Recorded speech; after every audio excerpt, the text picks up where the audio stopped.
राधे राधे दोस्तों, कैसे हैं आप सभी। आशा करती हूँ आप सभी बहुत अच्छे हैं और अपना ख्याल रख रहे हैं। राधा रानी अपनी कृपा आप सब पर बनाए रखें। दोस्तों, आज हम बात करेंगे कि सफला एकादशी के दिन अगर आपको पीरियड्स आ जाते हैं तो आपको पूजा कैसे करनी है। क्या हम व्रत का संकल्प लें, व्रत करें या नहीं करें, व्रत छोड़ दें, कैसे व्रत करें, क्या करें, किन नियमों का पालन करें, इन सभी के बारे में आज हम लोग जानेंगे। लेकिन उससे पहले अगर अभी तक आपने चैनल को सब्सक्राइब नहीं किया है तो चैनल को सब्सक्राइब कर लीजिएगा। बेल आइकन को दबाना बिल्कुल ना भूलिएगा। वीडियो अच्छी लगे तो लाइक कर दीजिएगा, आगे शेयर कर दीजिएगा ताकि और लोगों को भी जानकारी मिल सके। तो चलिए वीडियो को शुरू कर लेते हैं। सबसे पहले बात कर लेते हैं कि सफला एकादशी कब है। पौष मास के कृष्ण पक्ष की एकादशी को हम सफला एकादशी कहते हैं। पौष मास के कृष्ण पक्ष की सफला एकादशी इस बार पड़ रही है 26 दिसंबर को। इस दिन आपको क्या करना है, अगर आपको पीरियड्स आ जाते हैं तो कितने दिन में हम पूजा करें। तो देखिए, अगर पीरियड्स का 5वां दिन है तो आप सर धुल करके पूजा कर सकती हैं, लेकिन अगर आपका दूसरा या तीसरा दिन है तो आप पूजा मत करिए। पवित्र नदी या सरोवर में स्नान भी आप नहीं कर सकते हैं। तो आपको क्या करना है, जल भी पवित्र नदी या सरोवर का आप नहाने के पानी में यूज़ नहीं कर सकते हैं।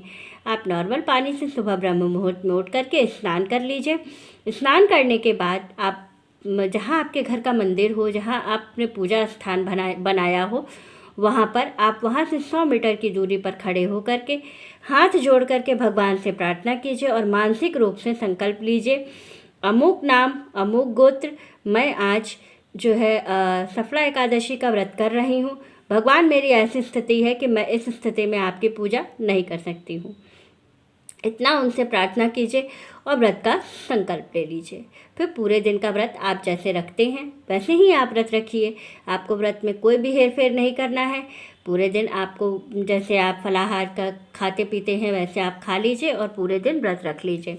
इसके बाद आपको क्या करना है, आपको करना ये है कि जिस दिन द्वादशी है, द्वादशी तिथि कब लग रही है, तो द्वादशी तिथि लग रही है 26 दिसंबर को रात के 11:44 के बाद से द्वादशी तिथि लग जा रही है और 12 बजे के बाद दिन बदल जाता है।